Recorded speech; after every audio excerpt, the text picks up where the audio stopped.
Okay. Hi, everyone. Thank you for joining today's webinar inside the Google Cloud CAD program. Couple notes on housekeeping. We're recording today's session and we'll send the recording afterward. Any questions you have throughout, just type them in the chat or the Q&A box and we'll address them as we go.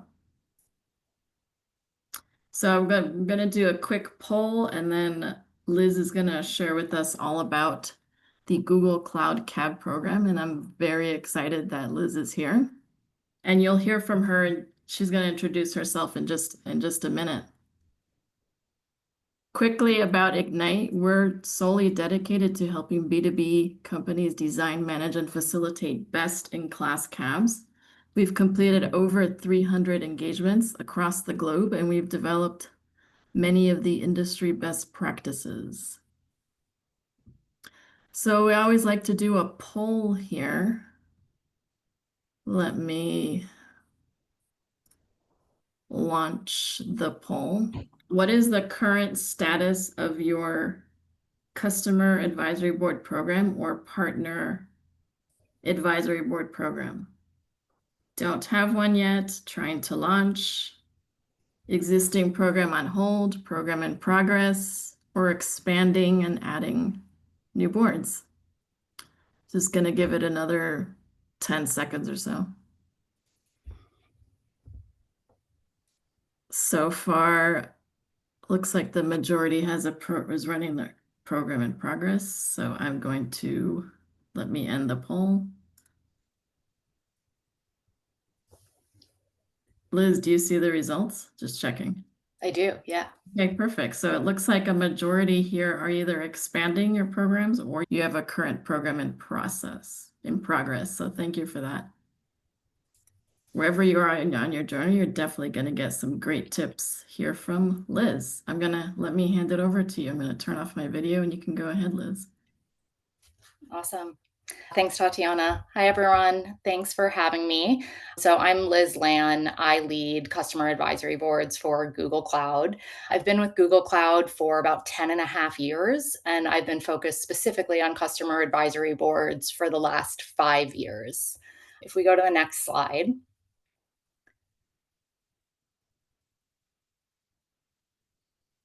Oops, Tatiana, if we could go to the next slide, that would be great. Thank you. So today I'm excited to talk about our customer advisory board. This program currently consists of 25 CIOs and CTOs who are highly engaged.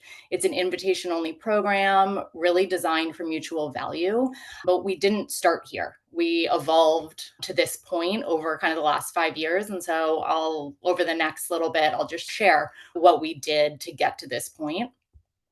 It was shared with me that it's of interest usually to share what execs from a Google perspective or an organization perspective are involved. So we do have 3 executive sponsors for the program. We have our president of customer experience, our VP of strategic partnerships, and our president of global revenue. And our CAB team actually sits within our customer experience organization. So if we go on to the next slide, I'll start to really dive in to the evolution and how we got to where we are today. As I mentioned, I've been working on CABs for the last 5 years, and we've really come a long way with this executive advisory board. It didn't happen overnight. I kind of want to share where we were, the changes we've made, and where we are today, and the value that we've seen in driving some of this change. So on the left, if I look back to 5 years ago, we were really starting our enterprise journey. And what this meant was our feedback needs were different than where they are today. So it was really critical that we touched as many customers as possible and gained a high amount of feedback from a diverse audience. And so at that point in time, our executive advisory board had 65 members. There were a lot of positives to that size, including, like I mentioned, we got so much diverse feedback from different regions and industries, different size organizations, and it really helped set the stage for what we were doing as an organization and where we wanted to go. But one of the downsides to that scale was we actually were only able to have a program 2 times a year. So it limited the touch points purely because of the scale and the number of members we had. Fast forward a couple of years, we decided that we wanted to make a change. We were maturing as an organization, and this meant we really had to evaluate what our feedback needs were. And we decided to shift from this touch as many customers as possible mentality to identifying true partners that were going to help transform Google Cloud's organization and then also our customers' organization. So this meant really from our perspective, this meant really scaling down the program. So we did shift at this point in time from 65 members to approximately 25 members. What this did enable us to do was create more of a stateful program. So we like to say that this kind of evolved from a meeting where we were just meeting twice a year to a program. So a program being continuous touch points, continued dialogue, and engagement throughout the year. Once we built this foundation, this happened about 3 years ago. Once we built this foundation, we then felt confident to start looking at ways to strengthen the program. So if you look to the right-hand side, this is our current state and the things we're focused on now. And those are building strong relationships. So not just within or between our Google executives and our CAB members, but amongst our CAB members themselves. So really establishing this cohort, because we found that this familiarity was driving unprecedented trust and openness and vulnerability, and the conversations that we are having are getting a lot deeper. On that note, we focus on deepening our account engagement. So looking at the accounts that we have on from these 25 members, and how do we go beyond engaging their C-level, so our CIO or CTO, who's a part of the CAB, and really pulling in some of their teams or experts into specific conversations. Lastly, we started to evolve our format. So we had very much been a little bit more traditional in our share and respond mentality to gather feedback, but we started over the last year or so to shift to more co-creation workshops, peer sharing, where we have CAB members actually lead the conversation, privileged insights and previews. So this is just an overview of where we were 5 years ago, a much bigger program for scale and high level of, or a high amount of feedback, to where we've gone today, which is a much smaller cohort, but a continuous dialogue and really diving deeper within some of these accounts and getting creative in how we engage. So I'll double click into some of these areas, but feel free to ask questions in the chat as we go, and I'm happy to answer those. Yeah, Liz, there's some questions. You've mentioned this a little bit, but if you could reiterate, was the evolution of the advisory board from a scaled cohort to customer trust intentional or through organic learnings and program maturity? I think it was a bit of both. Again, we looked at where we are as a business and what our needs were to move from that 65 to 25, but it also was from a program perspective of we wanted to make this more of an opportunity for these partners to really become a part of our inner fold and give us really intentional feedback and to create a more exclusive and intimate environment. So I think that kind of drove those two things of where we were on our maturity level as a business, but then also where we wanted to take the program in terms of creating that more intimate environment drove the size of the cohort. Yeah, thank you for that, Liz. A few people are asking about what does the engagement entail. So Liz has a slide on that. Several people are asking, and one person, let me go over here. One person was asking about, I think you're going to talk about this as well. When you went from 65 to 25, did your board remain global or regional? And you're about to talk about Yeah, that. good segue. I'll double click into most things on this slide, so hopefully that'll help. So if we go to the next slide. Here's like another question, but Oh, hold on. This is the next slide, but let me just ask that Sure. question first. From Lauren, she's talking about recruitment, a little bit of a side note, but kind of related to this slide. But when we found when trying to recruit C-level members from large enterprise organizations, they expect us to bring our C-suite to the table as well. Has that come up for you? How have you Yes. navigated president, VP stakeholders with C-suite membership? Yeah, so it's definitely come up. I would say titles within Google are slightly different. When you're looking at some of the titles I put on the board, it's not necessarily going to be equivalent from a writing perspective of C-suite. However, from like a leadership perspective and their scope of what they own, it's more equivalent, but it's definitely come up. There is an expectation that we get engagement from our leadership team as well, if that helps. Thank you. Okay, go ahead. Okay, so building the cohort. So when we decided to make that shift from 65 to 25, we really started from zero. So the 65 that we had, we were positioning the program as a 1 year commitment.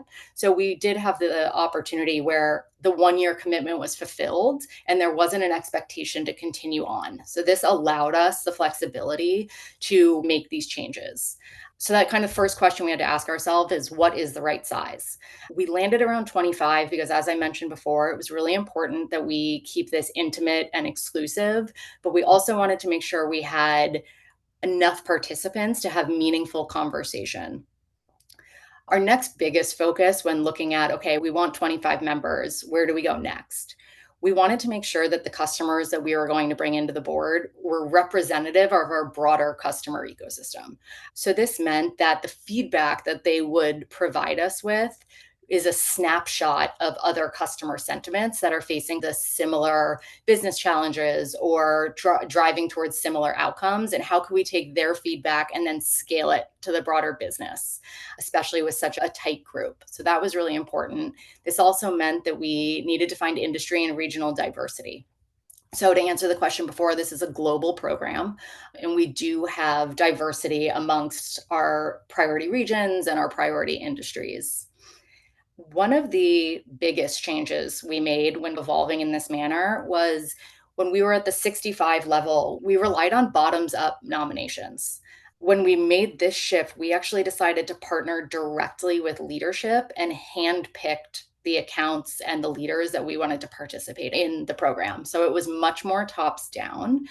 With that, we decided to keep a strict peer-to-peer alignment at the CIO CTO level. So previously, in our old model, we would allow for the invitation to get delegated. We would review these. Most of the time, we would approve them. But with this new program, we did not allow for delegates. So the invitation to have a seat on the board was strictly for the person it was sent to at the CIO CTO level.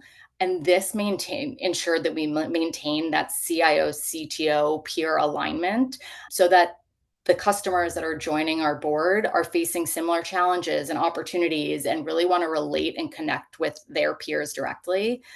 I will say this was a risk. Ultimately, it paid off, but the risk is that we did lose a couple important accounts because the person wasn't able to commit, and we had to move on from that in order to make sure we were keeping that peer alignment. So it was a risk, but I think it paid off. Feedback we've received from our cohort is that they really appreciate the cohort that we've put together. So I think overall it was worth it. I mentioned in the 65 kind of member community, it was a 1 year commitment. We increased that to a 2 year commitment. The reason being, we really wanted to drive consistency. And again, like I mentioned earlier, build relationships. So we knew we wanted to build a stateful program where people were not just talking twice a year, but on a regular basis. And too much churn in a cohort kind of removes from that familiarity and level of comfort that I think really drives trust and vulnerability and openness. So we did extend to a 2 year commit. And with that, I think we can segue to the next slide unless there's questions. Let me look at the questions.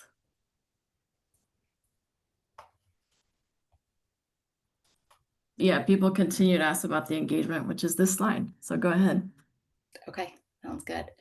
Okay, so this is a sample of what a year would look like within our program. As I mentioned earlier, we really focused on moving away from biannual meetings and shifting to the stateful program.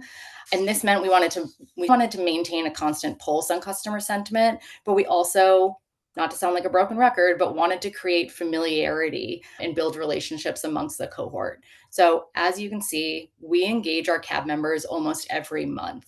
And we have different ways in which we do this to keep it interesting and engaging.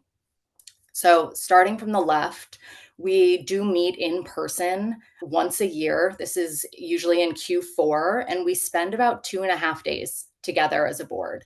These days are highly interactive, they're very workshop based.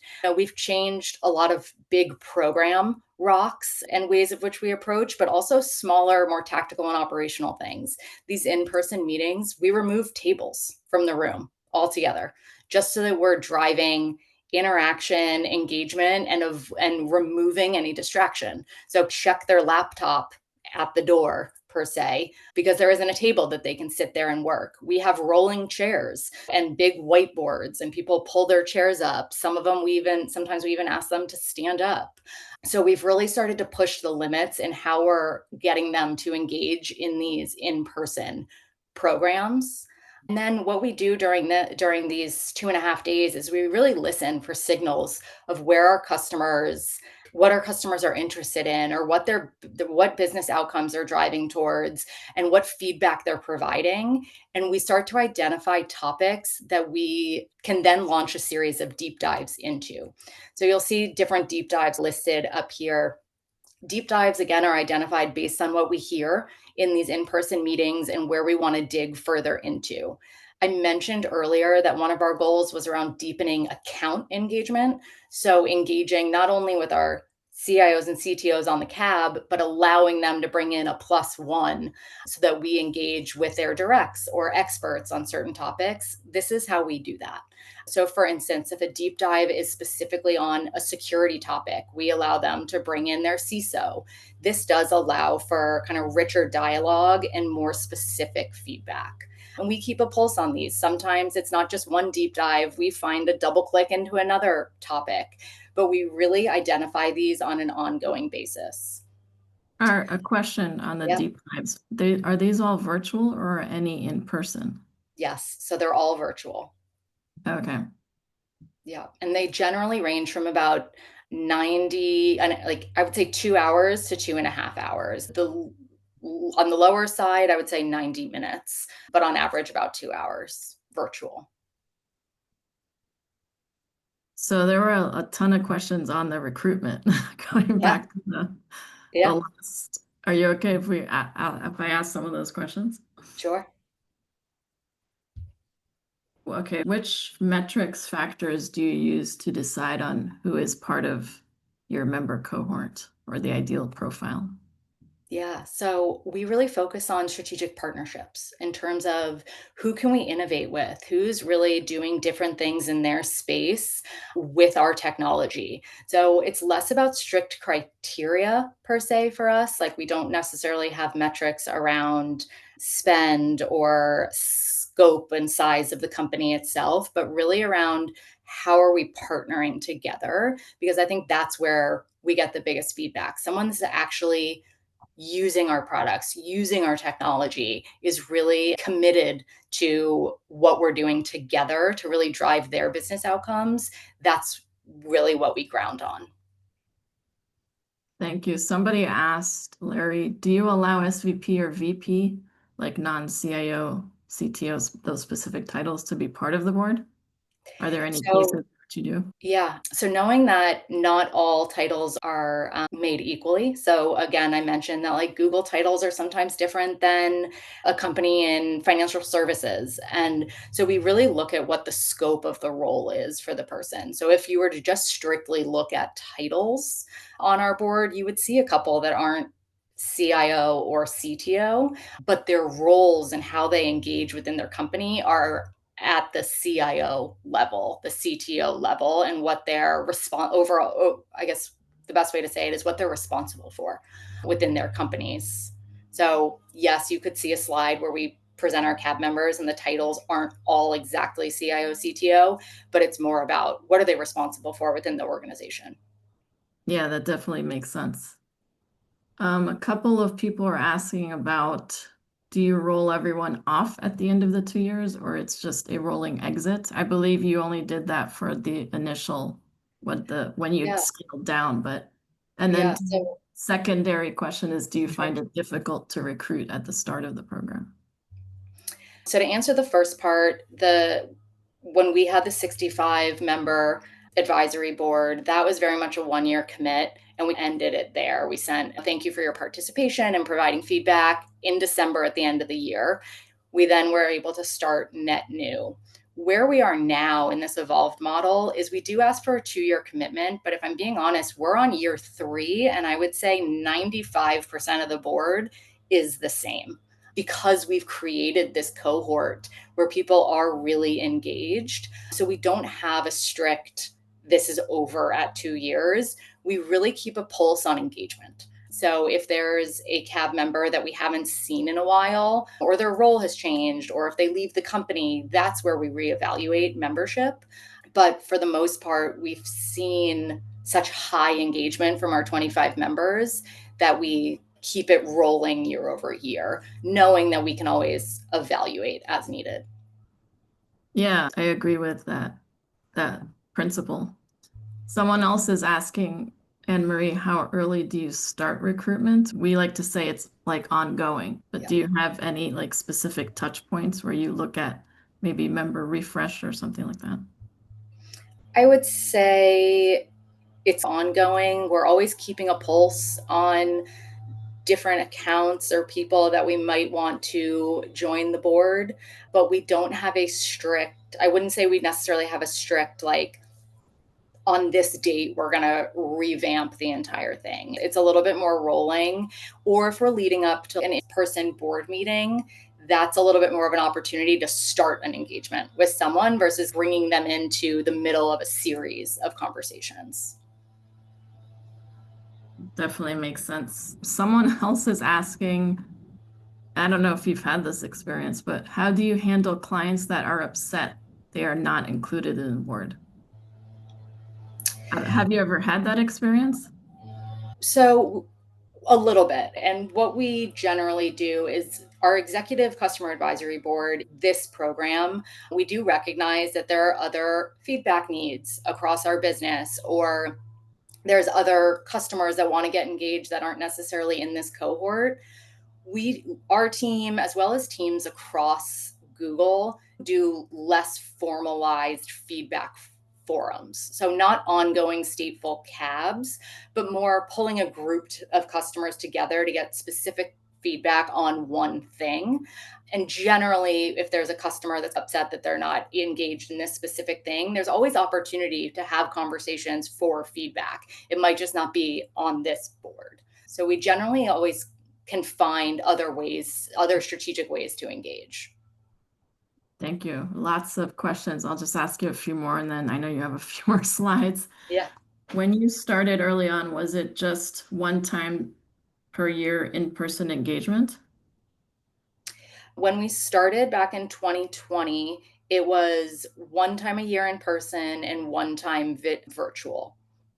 With COVID, it became 2 times virtual, and then we reevaluated post COVID. But it was definitely one time in person and one virtual. So that was one of our learnings, was that the trust and familiarity and the level of engagement just wasn't as high at that point, which is why we shifted into this more continuous engagement cycle. Thank you. Barbara is asking, how long is the in-person meeting? 1 day or more days? Yeah. So the meeting spans 2.5 days from arrival through departure, but the actual content is about 1.75 days. So it's about 8 to 5 on day one, and then we usually wrap up at around 3 o'clock on day two. Okay, thank you. A couple people are asking, who at Google typically drives the deep dives? Is it product leadership? Yes. So it depends on the topic. If it's specific to a product, then yes, it's product leadership. They'll also bring in someone from their teams, like a product manager to show. Sometimes during these deep dives, we have the ability to show demos or do different things. So depending on the session and the content, that's really how we make up who the discussion leaders are. But we generally have a kind of an executive representative for each kind of topic. Okay, thank you. There's just lots of questions coming in. Keep them Yeah. coming, but let's just have you go to your next slide. Sounds good. Just really quick, if you go back, just one more thing I want to mention on the engagement. So, two quick things.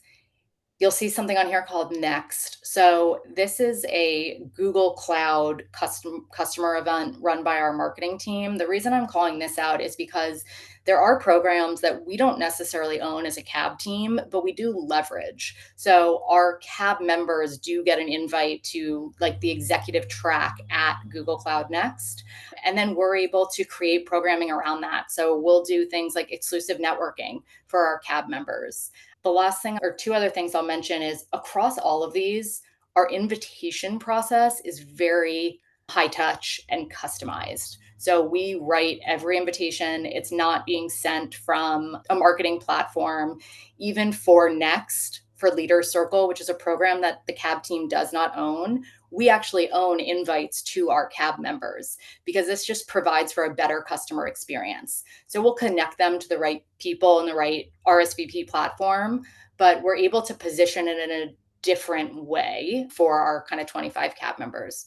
The last thing I'll mention that we've started doing over the last 2 years and has really been meaningful in driving this program is we do board member interviews and we partner with a third party on this. So it's an unbiased interview. We actually get an anonymized readout. So we don't know who said what, but we get high level themes that are coming out of it. And this helps us really get an understanding of what's top of mind for our board members and then helps us drive agendas as we're building them and really leaning into the top and key focus areas. So it's about when we put these agendas together, it's a balance of what's top of mind for our customers and what feedback does our organization need? And we try to keep that balance throughout to drive the value for both our customers and our organization. Thank you. People asked about that, so thanks for covering Yeah. those items. And one quick question before we move to the next slide. Lauren wants to know, how big is the team managing the board? Yeah, we're a team of 3. Thank you. Thank you for that. I'm going to go to the next slide. So this slide I wanted to just share because this is something we put together early on when we were re-envisioning this program and really making that evolution to this smaller scale program, this stateful program, really focused on relationships and different ways in which we engage. So we did want to go beyond feedback. So feedback is critical. It's the root of what we do from a customer advisory perspective, but we really got thoughtful in the ways in which we're getting feedback. Again, I alluded to it earlier, but these co-creation workshops on developing vision together and really understanding what our customer goals are and how we can partner with them to get there. So what do they need from us? So positioning the feedback sessions a little bit differently to be super interactive was one thing we did, but it also led us to doing other things. So we do customer or CAB member led sessions where we'll actually ask a CAB member to present on what they're doing on a specific topic. What challenges, where have they found success? What challenges do they have? What key learnings would they share with the group? And that's been really well received because ultimately we've heard our CAB members do really want to have these conversations with their peers. So we've leaned into that a little bit more. We've really focused on, from that mutual value perspective, insider access. We're asking a lot of our customers to come and provide us with this direction and influence our strategy, but we also have to be open with them. So really creating that inner circle and bringing them into the fold by sharing some of these behind the scenes initiatives. We've leaned into some thought leadership as well. What are some different ideas and perspectives that either we can share or they can share that everyone can then bring back to the business. Exclusive networking opportunities, and then just world-class experiences. So everything that we do is super high touch, super customizable, really focused on creating a positive experience for these CAB members. Any questions on this or? No? Okay. So the one thing that wasn't on the slide. There are many questions, but Sure. I'll just touch on some of them. Can you expand more on the difference between the innovative thought leadership and the interactive feedback session? Yeah. So the thought leadership is a little bit of Google sharing its perspective on trends or where we think different areas are moving towards from a technology perspective. Google Cloud is not just, or Google itself is not just Google Cloud. We have so many different arms of the business, and we try to bring some of that thought leadership into this program, versus feedback sessions are very much more around partnering with the customers to drive our strategy and our roadmap. So these are more around, on X topic, what gaps do you see? What do you need from us? We talk a bit about critical success factors. So we ask customers, like, what do you need from us in order to succeed? So that we can go back and say, hey, this is critically important to our customers. We need to move in this direction. So it's a little bit of sharing our perspective and thought leadership. And then also from the feedback perspective, it's validating and testing hypotheses and really doing that in partnership with our members. Hopefully that helps. A couple of people were asking about how do you keep track of the feedback CAB members give you, and how do you make sure to have a consistent feedback loop to let them know what has been done with the feedback? Yeah, great questions, because I know that's critical to customer advisory boards overall. For our in-person meetings, we actually partner with a company that takes transcriptive notes. We do not record anything. Nothing is recorded because we want it to feel like a safe space that people can really be open and vulnerable. So nothing is recorded. However, we do take transcriptive notes at the end of each deep dive or each in-person session. We do our team creates an insights report where we boil everything up by session into key themes. And then we share that both with our CAB members so they can see what we gain from the conversation. Sometimes they say, hey, you missed this, and we'll add it in. So it's good for them to see what we heard. And we also share it with the relevant teams across our organization. Tracking the feedback loop.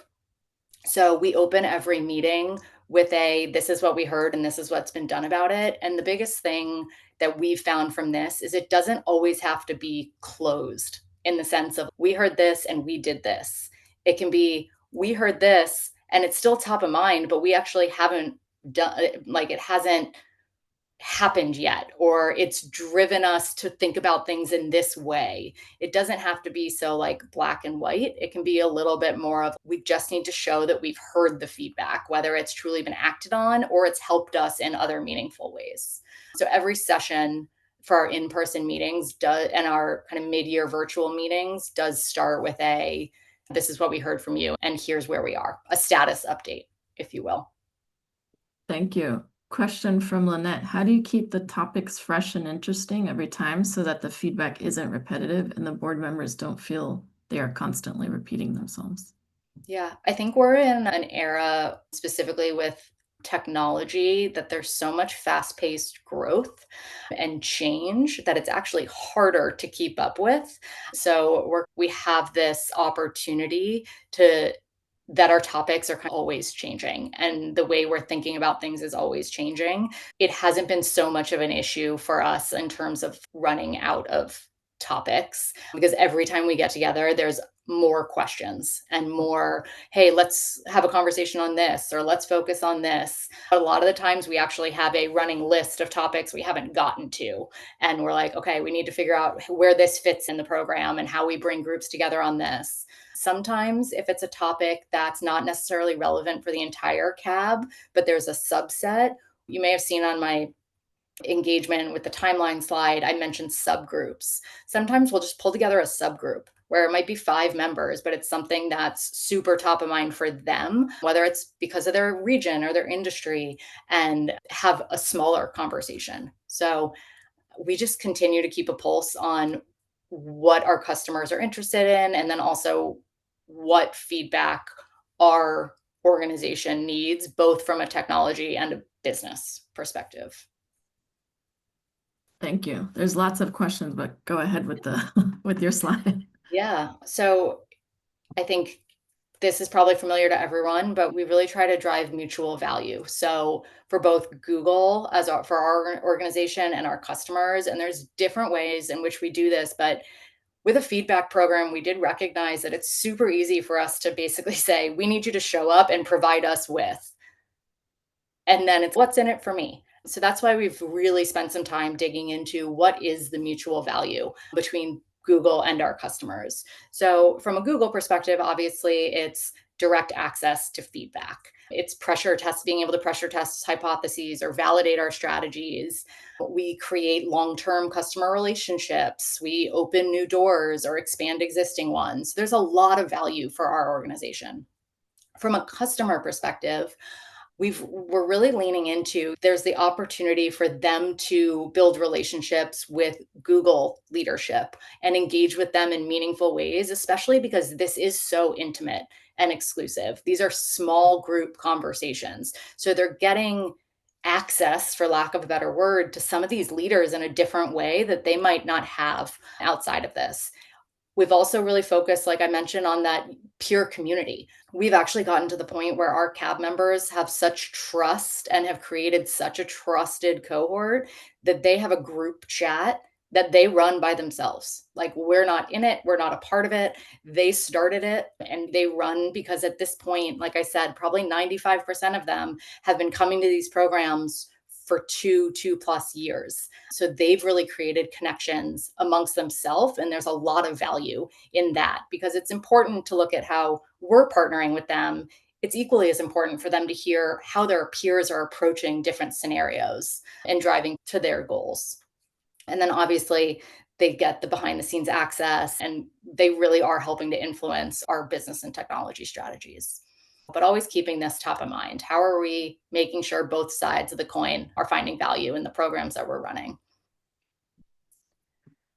So this last slide is really more around measuring impact. So I mentioned we talked a little bit about closing the feedback loop. This is critically important. There's different ways in which we do this, but I think as we evolved, we actually started to not only track the feedback loop at the high level, so coming out of sessions and saying, these are the key themes, and this is what we should take forward with us, but we've actually started to look at a second aspect of feedback or insights, and that's at the account level. So we have about 25 customers that make up this CAB from different accounts. So when we leave some of these conversations, we're not just looking at what did the group say, we're also looking at what did the individual say, what's important to them and their organization to drive towards their goals. And so really looking at this sentiment has given us a different way in which to measure impact. Having these account level insights, we've really developed in-depth relationships with the account teams internal to Google because we're able to share this is really important to your customer, and then they're able to have these conversations in different ways. But then they've been able to share back with us that some of these conversations that we've had through our CAB program are spearheading new partnerships. They're transforming executive relationships. And in some cases, they're even influencing deals. So we've started looking at anecdotal evidence that we're getting from our account teams and using that to measure impact as well. Like I said, sometimes we'll get we were talking to our customer and they said X conversation started at your CAB and now it's led to X, Y, and Z. That's meaningful. That's impactful. So it's not just about the feedback loop. It's also about how are we supporting our customers get to where they want to be in partnership with us. Thank you, Liz. There's just too many questions and not enough time.